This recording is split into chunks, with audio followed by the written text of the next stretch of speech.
It stood there, motionless, breathing like a machine built to destroy. We were just a few feet away, 100 of us, and it wasn't blinking. It was studying us. Then it lowered its head, its fists clenched, and it ran, straight at us. And in that split second, with adrenaline choking my lungs, I whispered the only thing I could. Now we fight. I've been locked up in this place for years. They call it Maze. A high-security prison built on a small island cut off from the rest of the world. No roads, no boats, no signal. Just walls, water, and time.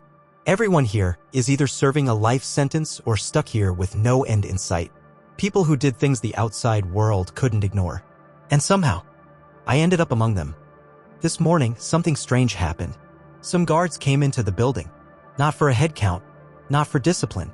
They walked in like they had something big to say. And they did. 100 prisoners will be selected and they will be moved to another facility. Follow instructions. No questions allowed. No explanations given. Turns out I was one of the 100. They marched us into a large hall. There we were scanned temperature, weight, even some sort of psychological profiling. None of us spoke. No one dared. After that, they gave us food. Hot. Fresh. Which honestly scared me more than comforted me. They never fed us like that before. It felt like a bribe. Or a warning. Once we finished, we were led into trucks. Thick metal walls. No windows. Just cold air and silence. We couldn't see anything. We didn't know where we were going. About 15 minutes later, the truck stopped. They opened the doors and ordered us out. What we saw wasn't another building. It was something else entirely. A massive open area. Sand and dirt beneath our feet. One entire side was blocked off by a towering wall, cold, gray, unshakable, with a steel gate that had just shut behind us. The other 3 sides? Forest. Thick, wild, and endless looking. The trees curved around like a giant crescent. Dense bushes. No clear paths. Just shadows and noise. We stood there, all 100 of us. No guards. No instructions. No idea what this place even was. Then suddenly, a loud sound echoed through the air. Inmates, you have been brought here to participate in a special event, an opportunity. This event offers a chance to reduce your sentence. If you succeed, you will no longer serve life in Maze. Your punishment will be reconsidered and reduced. If you lose, nothing changes. You will return to your previous confinement. No additional punishment will be given. This is a one-way opportunity. You risk nothing. You either gain or go back to where you came from. I looked around. A few inmates raised their eyebrows. Whatever this event was, they made it sound like a gift. But we all knew nothing in this place came without a cost. And we were just waiting to find out what it was. The moment the speaker went silent, a ripple spread through the crowd. Whispers started bouncing between cellmates and strangers alike. Maybe it's a tournament. What if they split us up? Teams? 50 versus 50. Or maybe it's a free-for-all. Last man standing. Everyone was trying to guess the rules, trying to make sense of the unknown. But then, the speaker crackled again. All 100 of you are on the same team. You will face a single opponent, together. Your objective is simple. Defeat the opponent. You may work together. The opponent can be knocked out or eliminated. There is no time limit. However, no food or water will be provided during this event. We suggest you don't take too long. And just like that, the mood changed. Completely. I saw confusion, disbelief. That last sentence, it wasn't a suggestion. It was a warning. And that's when it clicked.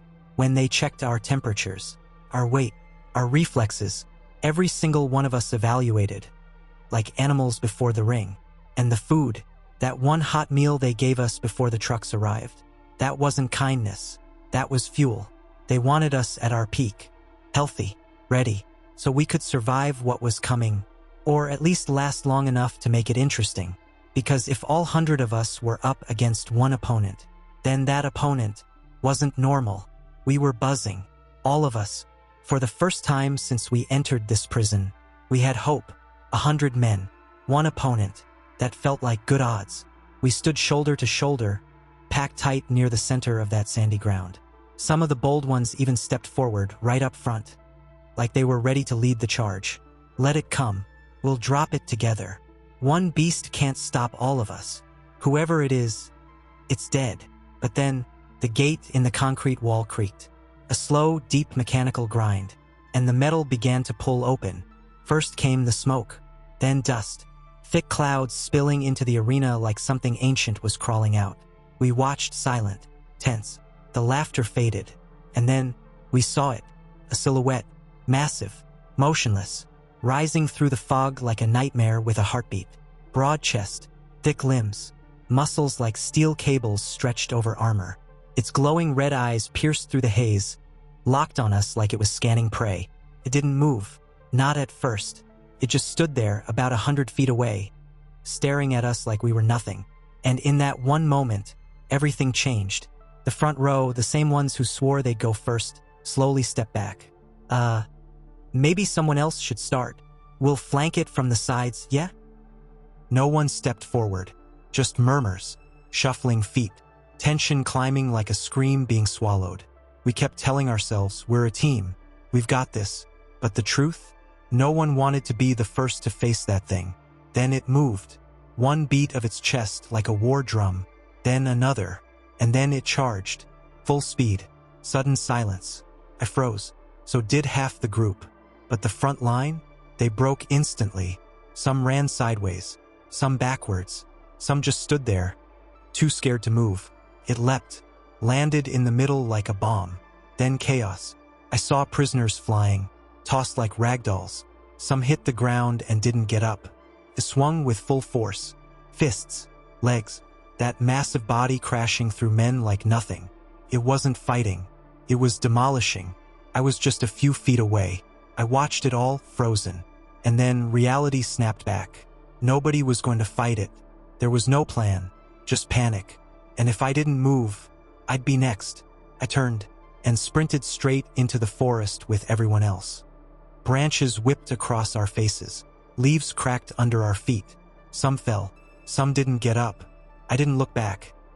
Not until I was deep enough that the concrete wall behind us disappeared into the trees. I finally stopped, gasping for air, heart punching my chest from the inside. Others were already scattered in the forest. Some crouched behind trees, some still running, others trying to climb anything that looked like shelter. The screams behind us had stopped. Silence, just the sound of breathing, dozens of terrified, ragged breaths. And then, someone said it out loud. "We're not gonna survive this." No one replied. Even the ones who had stood so confidently just minutes ago, the volunteers in the front row. They were sitting now, heads down, some trembling, some whispering to themselves. "They knew we'd run," I muttered. A few heads turned toward me. This was part of it. The experiment, the event. They wanted to see what we'd do. Fight, flee, or fall apart. A man nearby said, "We can't fight that thing. Not like this. Not with our hands." "Then we find another way," I replied. "We outsmart it, trap it, make it bleed." Another voice snapped back. "You saw what it did back there. It swatted grown men like flies. What are you gonna do? Outthink a goddamn beast?" I didn't answer, because I didn't know. But I knew one thing. We were being watched. This forest wasn't safe. And that thing, it wasn't done hunting. As we gathered in the forest, trying to catch our breath, a familiar crackle echoed from above. The loudspeaker, it was hidden somewhere in the trees. Maybe mounted high, maybe on drones, but its voice was clear and cruel. "There is no escape. The forest is not a way out. You are still inside the arena. You may have run, but you're only delaying the inevitable. The walls you see may look like the edge, but try reaching them. You'll find they go much higher than the trees. There's no way out. Not by foot. Not by will. And as for your opponent, it is not a creature of flesh. It doesn't sleep. It doesn't eat. It doesn't tire. The gorilla is synthetic, modeled exactly after the real beast in size, weight, and rage. But unlike the real thing, it was designed for a single objective. Eliminate every last one of you." The forest fell into silence again. For a second, no one moved. Then a desperate voice called out, "So what, we just wait here? Hide? Starve to death?" Another responded, "We run again? Keep moving. We'll burn out in a day. No food, no water. This thing, it'll just keep going. I clenched my fists. The terror I'd felt seeing that monster for the first time was now being replaced by something else. A brutal realization. We weren't prey. We were part of a test. A survival experiment. I watched.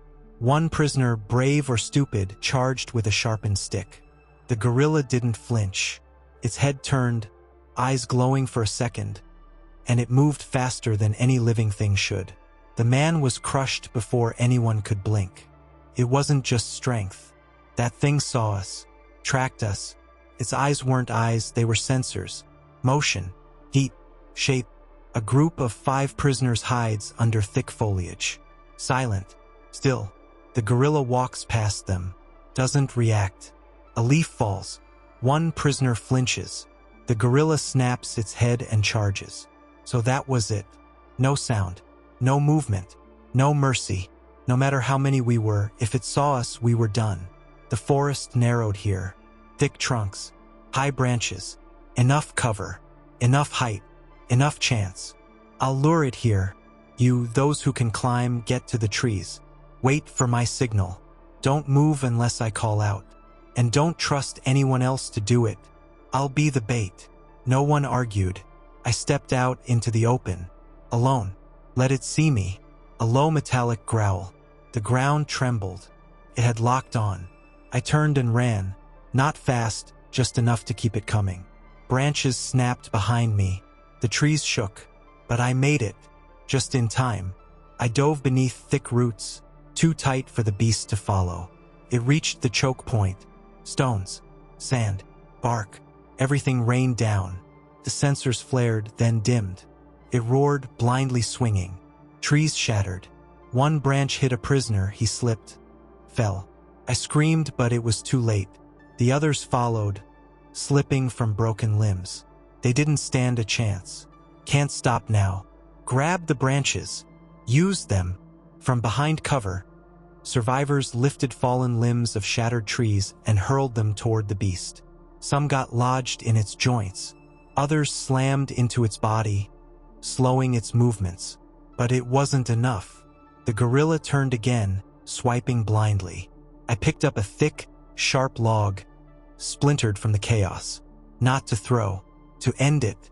I circled, quiet, behind the gorilla. It flailed, blinded, disoriented, one arm damaged. With every ounce of strength, I rammed the log upward into the base of its skull. A mechanical shriek tore through the trees. Staggered, collapsed. Silence. Survivors looked at each other, unsure if they should feel relief or terror.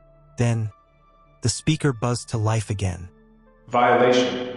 Use of external objects classified as weapons. Challenge failed. Subjects will be transferred to Facility B. Punishment status unchanged. No one spoke. We hadn't won. We just survived. We barely outsmarted a monster. Now we had to face something worse.